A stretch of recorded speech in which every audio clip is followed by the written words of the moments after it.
നമസ്കാരം. ഫോർട്ടുഗ ന്യൂസിലേക്ക് സ്വാഗതം. നാട്ടുകാരുടെ കടുത്ത എതിർപ്പുകളും പരിസ്ഥിതി പ്രവർത്തകരുടെ വിമർശനങ്ങളും മറികടന്ന് രാജസ്ഥാനിൽ എണ്ണവാതക ഉൽപാദനത്തിന് കേന്ദ്ര സർക്കാർ അനുമതി നൽകുന്നു. ഇത് കഴിഞ്ഞ് 3 ആഴ്ചകൾക്കുള്ളിൽ BJP അക്കൗണ്ടിൽ 110 കോടി എത്തുന്നു. എല്ലാ പ്രതിബന്ധങ്ങളും മറികടന്ന് കമ്പനി സുഗമമായി പദ്ധതികളുമായി മുന്നോട്ടു പോകുന്നു. ഇലക്ട്രൽ ബോണ്ടിലെ മറ്റൊരു BJP കുത്തക കമ്പനി അവിശുദ്ധ ഇടപാടിനെ കുറിച്ചാണ് പറഞ്ഞു വന്നത്.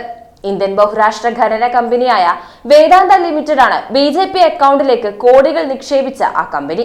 2022 ഒക്ടോബർ 27-നാണ് വേദാന്തയുടെ ഉപവിഭാഗമായ കെയ്ൻ ഓയിൽ ആൻഡ് ഗ്യാസ് രാജസ്ഥാനിൽ എണ്ണവാതക ഉൽപാദനത്തിന് കേന്ദ്ര സർക്കാരിന്റെ കരാർ നീട്ടി ലഭിച്ചത്. 2023 വരെയാണ് കേന്ദ്ര പെട്രോളിയം പ്രകൃതിവാതക മന്ത്രാലയം കരാർ നീട്ടി നൽകിയത്. 2022 നവംബർ 14-ന് അഥവാ രാജസ്ഥാനിൽ കരാർ നീട്ടി ലഭിച്ച് 18 ദിവസത്തിനകം 110 കോടി രൂപയുടെ ഇലക്ട്രൽ ബോണ്ട് വാങ്ങി വേദാന്ത ഗ്രൂപ്പ്. ഇതിൽ 100 കോടി രൂപയും കമ്പനി നൽകിയത് BJPക്കായിരുന്നുവെന്ന വിവരമാണ് കഴിഞ്ഞ ദിവസം പുറത്തു വന്നത്.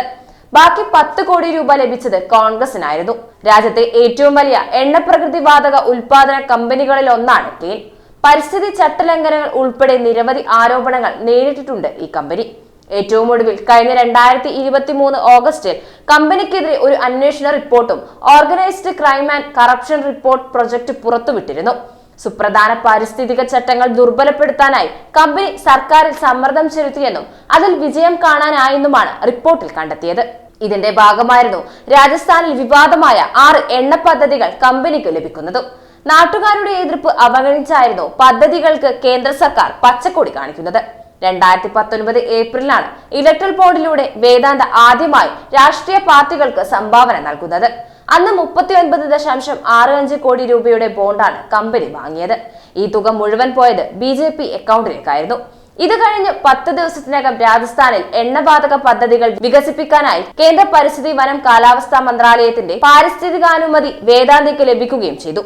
ഇതേ വർഷം തന്നെ ജാർഖണ്ഡിലും മറ്റൊരു പദ്ധതിക്കായി കേന്ദ്ര സർക്കാർ അംഗീകാരം ലഭിച്ചു. ഇത്തവണ ഉരുക്ക് നിർമ്മാണ പ്ലാന്റിനായിരുന്നു കേന്ദ്ര പരിസ്ഥിതി വനം മന്ത്രാലയത്തിന്റെ ക്ലിയറൻസ് ലഭിച്ചത്. അതും വനഭൂമി കയ്യേറിയതായുള്ള ശക്തമായ ആരോപണങ്ങൾ നിലനിൽക്കെ 2022 ജനുവരി 4-ന് 20 കോടിയുടെ ബോണ്ടും കമ്പനി വാങ്ങി. ഈ തുക പോയത് കോൺഗ്രസ് അക്കൗണ്ടിലേക്കായിരുന്നു. എന്നാൽ 2022 ജനുവരി 10-ന് 76 കോടിയുടെ മറ്റൊരു ബോണ്ടും വാങ്ങി. ആ തുക അത്രയും കിട്ടിയത് BJPക്കായിരുന്നു. ശ്രദ്ധേയമായ കാര്യം, ഇതിന് 1 മാസം മുൻപ് 2021 ഡിസംബർ 3-ന് ഒഡീഷയിലെ ഒരു അലൂമിനിയം പ്ലാന്റുമായി ബന്ധപ്പെട്ട് ദേശീയ ഹരിത ട്രിബ്യൂണൽ നിലനിൽക്കുന്ന കേസുമായി ബന്ധപ്പെട്ട വിവരങ്ങൾ മറച്ചുവെച്ചതിനെ കുറിച്ച് കേന്ദ്രം വിശദീകരണം തേടിയിരുന്നു.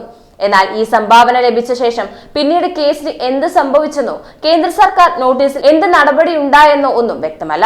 ആകെ അറിയാവുന്നത് സംഭാവന നൽകി തൊട്ടടുത്ത മാസം കമ്പനി CEO ഒരു അഭിമുഖത്തിൽ നൽകിയ പ്രതികരണം മാത്രമാണ്. നിശ്ചയിച്ച പ്രകാരം പദ്ധതി മുന്നോട്ട് പോകുന്നുവെന്നായിരുന്നു ആ വിശദീകരണം. എന്നാൽ 2022 മെയ് മാസം ദേശീയ ഹരിത ട്രിബ്യൂണൽ വേദാന്തയ്ക്ക് 25 കോടി രൂപയുടെ പിഴ ചുമത്തി.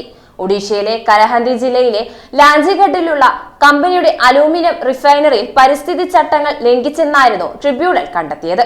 എന്നാൽ 2 മാസം കഴിഞ്ഞ് ജൂലൈ 2-ന് ഇലക്ട്രൽ ബോണ്ടിലൂടെ കമ്പനി ഒഡീഷ ഭരിക്കുന്ന ബിജു ജനതാദളിന് 25 കോടി രൂപ നൽകി.